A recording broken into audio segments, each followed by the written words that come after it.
après les attentats de Charlie Hebdo et dans une période où l'on ne dénombre plus les actes islamophobes qui touchent la communauté musulmane de notre pays, quelle meilleure réponse que d'organiser une conférence sur le thème de l'islam et de son prophète.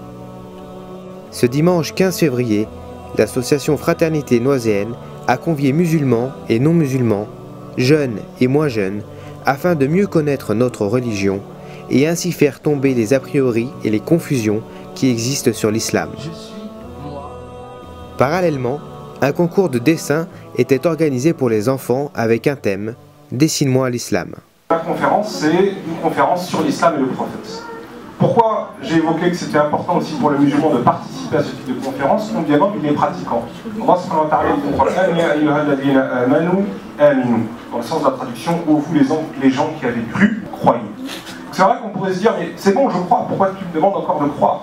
Parce que finalement, le musulman, il a sans cesse besoin du rappel, pour ne pas justement oublier l'objectif avec lequel son créateur l'a créé. C'est d'ailleurs pour ça qu'Allah a envoyé plusieurs prophètes, parmi les plus connus, le prophète Mohammed sallallahu alayhi wa sallam, le dernier, qui a clôturé une chaîne de plusieurs prophètes. 25 prophètes sont évoqués dans le Coran. Dans le Coran, 25 prophètes sont évoqués, Moïse, Jésus, notamment, pour les trois plus grandes religions, et notamment l'histoire de Moïse, qui est relatée dans le Coran 60 fois. Frères et sœurs, en réalité, c'est un vrai défi de faire une conférence sur un thème aussi large, l'islam et son prophète, sallallahu alayhi wa sallam. Le prophète, sallallahu alayhi wa sallam, a invité à une religion. Il a commencé par inviter à une croyance, une parole. Pour devenir musulman, on dit Ashhadu an la ilaha illallah wa ashhadu anna Muhammadan Rasulullah. J'atteste que nulle divinité n'est digne d'être adorée en dehors d'Allah, et j'atteste que Muhammad est le messager d'Allah. Ainsi on comprend qu'en fait tout l'islam est basé sur ces deux paroles et les suit, ces deux attestations. La première, que nulle divinité n'est digne d'être adorée en dehors d'Allah, qui concerne la croyance et le dogme. Et la deuxième, que Mohammed est le messager d'Allah, c'est le suivi du prophète sallallahu alayhi wa sallam dans toutes les branches de la vie et de ce qu'il nous a enseigné sallallahu alayhi wa sallam. Le prophète sallallahu alayhi wa sallam a appelé à l'islam. Qu'est-ce que l'islam? L'islam, étymologiquement, ça a sa racine dans le mot salam, qui signifie paix. Et ça signifie soumission. Être soumis à Allah, c'est en réalité être en paix avec Allah subhanahu wa ta'ala. Et la paix intérieure découle de la foi. Et c'est elle qui fait qu'on sera en paix avec notre corps, en paix avec les gens de notre entourage, et en paix avec notre Seigneur subhanahu wa ta'ala. Donc l'islam, c'est la soumission à Allah subhanahu wa ta'ala. Qui dit soumission à Allah signifie qu'en réalité c'est la religion de tous les prophètes. Depuis Adam alayhi salam jusqu'au prophète Mohammed. Donc nous en réalité nous vivons l'islam muhammadiyan, l'islam de Mohammed sallallahu alayhi wa sallam. Mais en réalité, il y a eu l'islam de Adam, il y a eu l'islam de Nuh alayhi salam, Noé, l'islam de Ibrahim, Abraham, l'islam de Moussa, Moïse, il y a eu l'islam de Isa, Jésus, et enfin le nôtre, l'islam de Mohammed sallallahu alayhi wa sallam. Un seul dogme et des législations différentes. Une seule croyance, l'appel à l'adoration d'un Seigneur unique. Et tous, on est une même communauté, une communauté dont les liens qui sont donnés par Allah sont plus forts que les liens du sang. Innamal mu'minuna ikhwa. Allah a dit les croyants sont des frères. Et le prophète sallallahu alayhi wa sallam les a comparés aux membres d'un même corps. Lorsque l'un d'entre eux souffre, alors tout le corps vient à la rescousse par la veillée et la fièvre. Et lier les liens de la parenté, ça ne veut pas dire ne pas être en guerre avec la personne de cette famille. Non, ça veut bien dire les lier. S'attacher à cette personne, à des occasions, prendre de ses nouvelles. Lorsqu'elle est dans le besoin, l'aider financièrement si c'est nécessaire. Et si elle est dans le besoin et qu'on a la capacité de l'aider, on l'aide financièrement et c'est son droit. Parce qu'elle fait partie de la famille. Que ce soit un oncle, un cousin, un grand-père. Tous ceux dont les liens sont maintenus par les parents. L'enfant est obligé de maintenir leurs liens. Le djihad, on va prendre une parenthèse pour expliquer ce qu'est le djihad. Le djihad, ça vient du mot juhd, qui signifie faire un effort. Le djihad, c'est un effort pour arriver à Allah, tout simplement. Alors, il y a des degrés et il y a des priorités. Dans l'islam, le djihad, premièrement, c'est le djihad al-nafs. C'est le djihad contre soi-même. Le combat qu'on fait contre son âme. Le prophète sallallahu alayhi wa sallam a dit, le fort n'est pas celui qui terrasse son adversaire, mais le fort c'est celui qui se contrôle dans la colère. Donc, le djihad, le premier djihad, c'est le djihad contre soi-même, contre son âme bestiale. Le djihad, c'est celui qui se fait auprès des parents, comme le prophète sallallahu alayhi wa sallam a dit. Alors c'est auprès de tes parents que se trouve ton djihad. Dans la bonté envers les parents, dans le fait d'accepter leurs réprimandes, même si tu vois qu'ils sont dans le tort. Allah Azza wa Jal t'interdit de leur dire même ouf.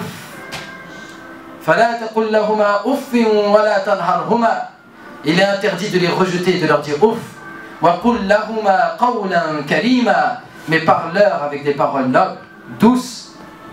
Et dans le Coran, d'ailleurs, à chaque fois qu'il est cité un dialogue entre un fils et son père, c'est avec l'expression Ya abati, ô mon père, avec la marque de respect. Ya abati, ô mon cher père. Donc, Allah subhanahu wa ta'ala a fait que le djihad c'est plusieurs degrés et plusieurs choses. Donc c'est le djihad contre soi-même qui est le plus important, le djihad auprès de ses parents, le djihad que tu fais contre toi-même pour faire une aumône alors que tu as la poche qui est serrée et que tu es dans une situation difficile et tu dis non je vais quand même donner, Allah va me remplacer. Ça c'est un djihad. C'est dépenser ton argent à ta personne. C'est de patienter face au mal. De chercher les nobles caractères. On va arriver après au noble caractère. Et ensuite, il y a le djihad qui est qital, le combat. Et il a été légiféré dans l'islam. Parce que le prophète sallallahu alayhi wa sallam est venu avec un message venant de son Seigneur pour régler tous les aspects de la vie et de la société des musulmans. Et il sait qu'il va y avoir des combats. Alors il a été légiféré avec des règles. Quand on ne parle pas d'une chose, alors tout est permis dans cette chose. Si on ne dit pas que c'est permis, si on ne dit pas que c'est interdit, ou qu'on ne dit pas que c'est permis, alors c'est que ça fait partie des choses, à partir du moment où c'est pas interdit, c'est que c'est permis et qu'il n'y a pas de limite dedans. Et si on dit que c'est permis, comme toute chose qui est permise dans l'islam, quand Allah a légiféré une chose et qu'il en a parlé, on doit se référer à quoi? À comment le prophète sallallahu alayhi wa sallam l'a mise en application. Et donc là, il y a des règles. Le prophète sallallahu alayhi wa sallam a donné des règles aux combattants qui partaient. Ne coupez pas un arbre. Même couper un arbre, c'est interdit. Ne coupez pas un arbre. Ne brûlez pas les champs. Ne tuez pas les animaux. Ne tuez pas une femme ou un enfant. Et ne tuez pas quelqu'un qui n'a pas une arme à la main. Et les hommes de religion aussi. Ne les tuez pas. Et le prophète sallallahu alayhi wa sallam, lorsqu'il a envoyé ses expéditions, c'est soit pour se défendre contre l'ennemi, soit ensuite quand il est arrivé à une certaine époque, pour unifier la péninsule et étendre l'islam. Et alors, c'était pas dans des guerres pour tuer et dominer, mais c'était avec l'optique de la darwa, du prêche. On ne combat que ceux qui empêchent le prêche. Et même dans ces cas-là, le prophète sallallahu alayhi wa sallam il dit ne les combattez pas jusqu'à ce qu'ils attaquent en premier. juste par rapport au jihad. Le premier verset où Allah subhanahu wa ta'ala il évoque le jihad, c'est un verset qui a été révélé à la Mecque, et on sait que durant toute la période mécoise où les musulmans étaient à la Mecque, eh bien, ils n'ont jamais brandi de glaive. Et Allah subhanahu wa ta'ala il dit dans le Coran وَجَاهِدْهُمْ بِهِ جِهَادًا كَبِيرًا, et combat-les. Allah il ordonne le prophète, il dit combat-les avec le plus grand des combats. Alors que chacun d'entre nous, si on venait à écouter ce verset, on imaginerait toujours directement les boucliers et les glaives et les épées. Eh bien en réalité non. On sait que ce verset révélé à la Mecque, eh bien il n'y a jamais eu aucun glaive de brandi. Et les savants, c'est pour ça qu'il appartient aux musulmans, mais à toute personne qui s'intéresse finalement à l'islam, de ne pas prendre un verset dénudé de son contexte et de l'interpréter à sa façon et à sa manière. Mais les savants sont tous unanimes pour dire que Allah, lorsqu'il révèle ce verset et combat-les par le plus grand des combats, eh bien, c'est pas avec le glaive et l'épée, mais avec la bouche, avec la langue. Alors qu'eux, ils te font du mal, eh bien, combat-les. Mais combat-les comment? Comme le prophète sallam l'a fait à la Mecque, en continuant de prêcher à l'islam, d'exposer ce qu'est l'islam. Et les gens, ils voyaient les gens qui combattent d'arrache-pied l'islam, et lui toujours fixe, il ne recherche ni le pouvoir, ni l'argent, ni la notoriété, il expose une religion, celui qui veut la suivre, il la suit, celui qui ne veut pas la suivre, il ne la suit pas. Et deuxième verset, pendant ce temps il dit il n'y a nulle contrainte à ce que les gens se convertissent à la religion. C'est-à-dire, on ne va pas imposer les gens pour se convertir à l'islam. Et d'ailleurs, lorsqu'Allah il évoque, comme dans toutes les religions, le paradis et l'enfer, eh bien, il y a différentes catégories de paradis, des étages dans le paradis, des classes dans le paradis. Première classe, deuxième classe, comme on a dans les transports. Et il y a également dans l'enfer, il y a le petit enfer et puis le très très très très fort enfer, l'enfer le plus dur. Eh bien, Nabi sallallahu alayhi wa sallam nous enseigne que le pire des degrés en enfer, c'est-à-dire ce qu'il y a de plus dur à supporter en enfer, eh bien c'est pas la personne qui a désobéi à Allah.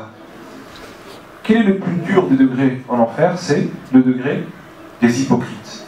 Des hypocrites, c'est quoi? C'est celui qui a finalement accepté l'islam, mais qui n'a pas fait ça pour Allah. C'est pour ça que Nabi sallallahu alayhi wa sallam nous dit, le pire des degrés en enfer, c'est celui qui a enseigné les gens la religion, qui a propagé la religion, qui a dépensé de son argent pour la religion. Donc finalement, si tu regardes ça, c'est les plus hauts degrés du paradis.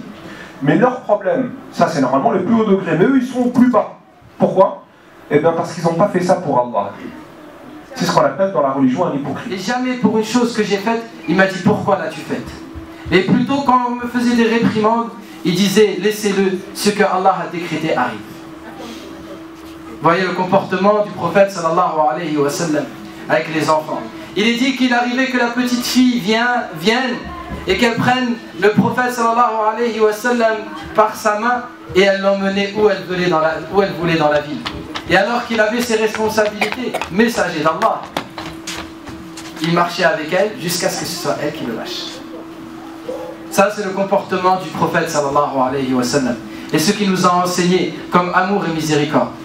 Un homme vient voir le prophète sallallahu alayhi wa sallam et il le voit en train d'embrasser ses petits-enfants. Il lui dit, nous dans notre tribu, moi j'ai 10 enfants, je ne les ai jamais embrassés. Il dit, qu'est-ce que je peux faire pour un peuple dont Allah a retiré la miséricorde de leur cœur?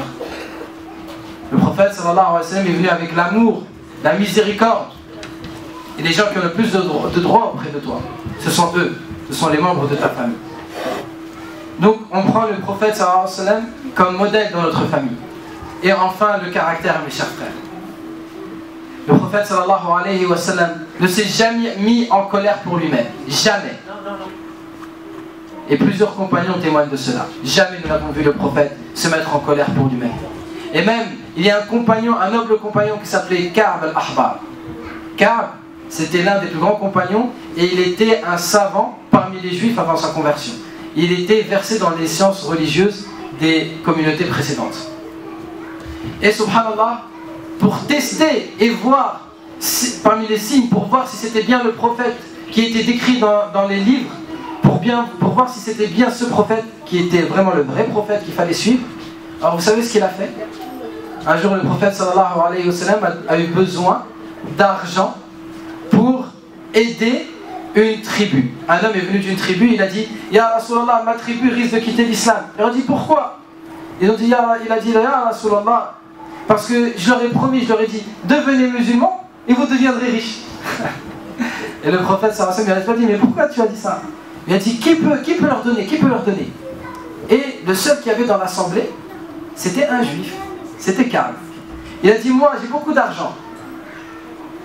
Il lui a dit je te prête cet argent. Et le prophète lui a dit jusqu'à telle date. Il lui a dit d'accord, jusqu'à telle date. Et il lui a donné l'argent.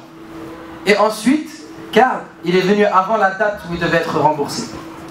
Et alors qu'il était avec ses compagnons, il a pris le prophète sallallahu alayhi wa sallam par son vêtement et il l'a tiré si fort que son vêtement s'est marqué, sa tunique s'est marquée sur sa gorge. Et le prophète sallallahu alayhi wa sallam s'est retourné avec lui, vers lui avec un sourire. Et Omar qui était là a dégainé son épée. Est-ce que je peux lui trancher la tête? Ya Rasulallah. Et le prophète sallallahu alayhi wa sallam lui a dit non ya Omar. Qu'est-ce que tu veux? Dis tu dois me rembourser. Tu n'es pas un homme de parole. Tu devais me rembourser et tu ne l'as pas fait.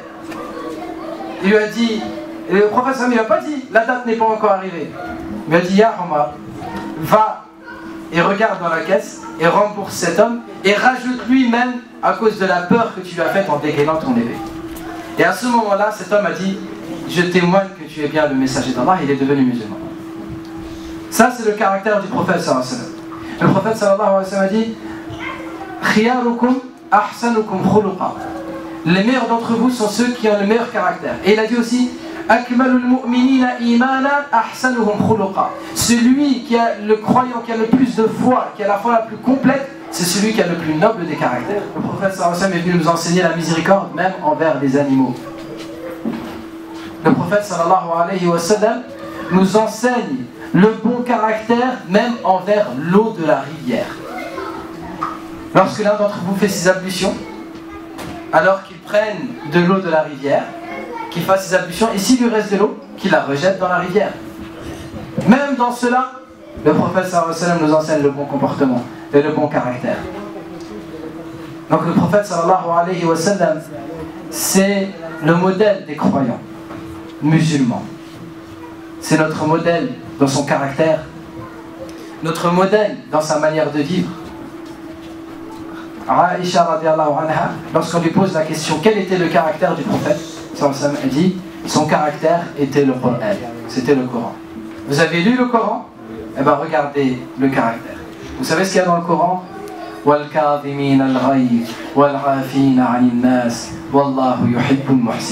Ceux qui retiennent leur colère et ceux qui pardonnent aux gens, et Allah aime les bienfaisants.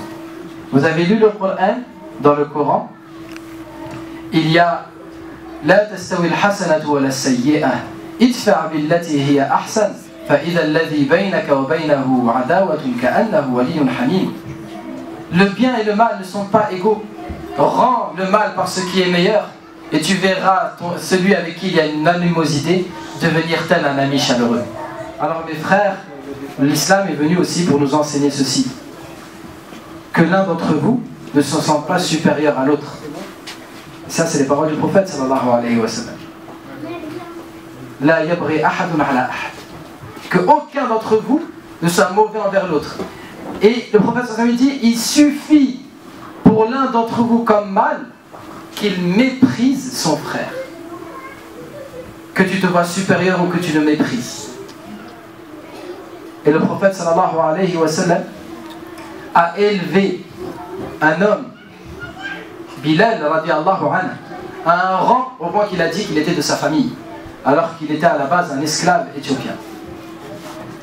Et un jour, un compagnon, Abu Dhar radiallahu anhu, en appelant Bilal, il a dit Yabna as-Sauda, ô toi, le fils de la noire. Le Bilal, il a rapporté ça au prophète sallallahu alayhi wa sallam. Le prophète sallallahu alayhi wa sallam l'a convoqué. Il lui a dit Ya Abu Dhar, oh Abu Dhar, tu es un homme, anta rajulun fihi jahiliyyah. Tu es un homme en lequel il y a encore de l'ignorance. Vous savez ce qu'il a fait Abu Dhar quand il a entendu ça? Il s'est allongé par terre. Il a dit Ya Bilal, écrase-moi la tête. Écrase-moi la tête afin que cette ignorance quitte mon cœur. Aujourd'hui, les gens ont une mauvaise image de notre religion. Si on s'accroche à notre religion et qu'on accepte ses préceptes et qu'on suit vraiment le prophète Mohammed sallallahu alayhi wa sallam, mais ce n'est pas nous qui aurons à le défendre. Ce sont les non-musulmans qui diront mais non, ceux qui suivent Mohammed, ils ne sont pas comme vous dites. Ceux qui suivent Mohammed, ils ont un bon caractère. Nous on les voit. Ils rendent le mal par le bien, ils ont un bon voisinage. Ils ne volent pas, ils sont juste dans leur commerce. Ils ont les familles les plus heureuses. Les hommes qui sont les meilleurs envers leurs épouses. Quand on a dit au prophète sallallahu alayhi wa sallam qu'un homme avait frappé son épouse, il s'est mis en colère. Il a dit ceux-là ne font pas partie des meilleurs d'entre eux. Pour ça mes frères, accrochons-nous au Coran et à la Sunna. Mais effectivement c'est un vrai manque à Noisy-Grand. Nous n'avons pas de lieu de culte adapté qui permette de pouvoir accueillir plusieurs personnes, et notamment comme dans beaucoup de mosquées, ça se fait régulièrement dans des mosquées où ils invitent tout le monde, les citoyens de la ville, à une conférence, à une présentation d'architecture de la mosquée, des activités qui sont proposées à la mosquée. Et en l'occurrence ici, là c'est vraiment la première fois qu'on fait cette conférence. On ne savait pas sur quoi tabler. Ce qui est sûr, c'est qu'on est un peu plus de 100, puisqu'en tout il y a 100 chaises, et qu'il n'y a pas suffisamment de chaises. Pour une première édition, pour ma part, je suis plutôt agréablement surpris, à la fois au niveau de la quantité, à la fois au niveau de ce que nous avions prévu comme ouvrage, comme collation. Ça n'a pas suffi, donc finalement il y a beaucoup plus de personnes que prévu. Après, moi il y a une phrase que j'ai bien appréciée, que ça dit, qu'on dit souvent, je veux dire, il ne faut pas condamner l'islam par les musulmans. De la même manière qu'on ne va pas condamner l'enseignement parce qu'on a vu des enseignants pas très pédagogues. On va condamner la médecine parce qu'on a été pris en charge par des médecins pas trop médecins, ou qui ont failli à leur déontologie, notamment par exemple en médecine.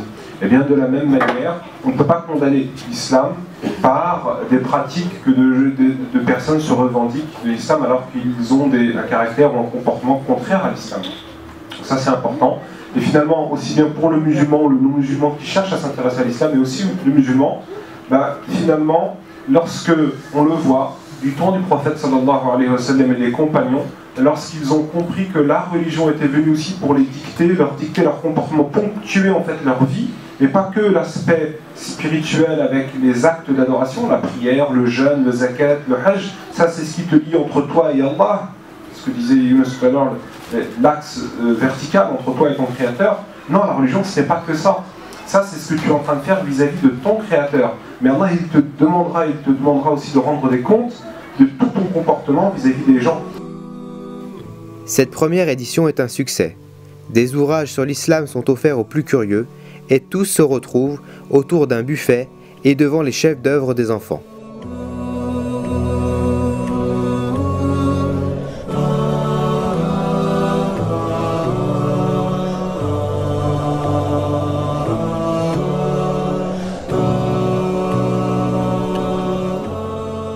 Rendez-vous est pris pour une prochaine conférence, Inch'Allah.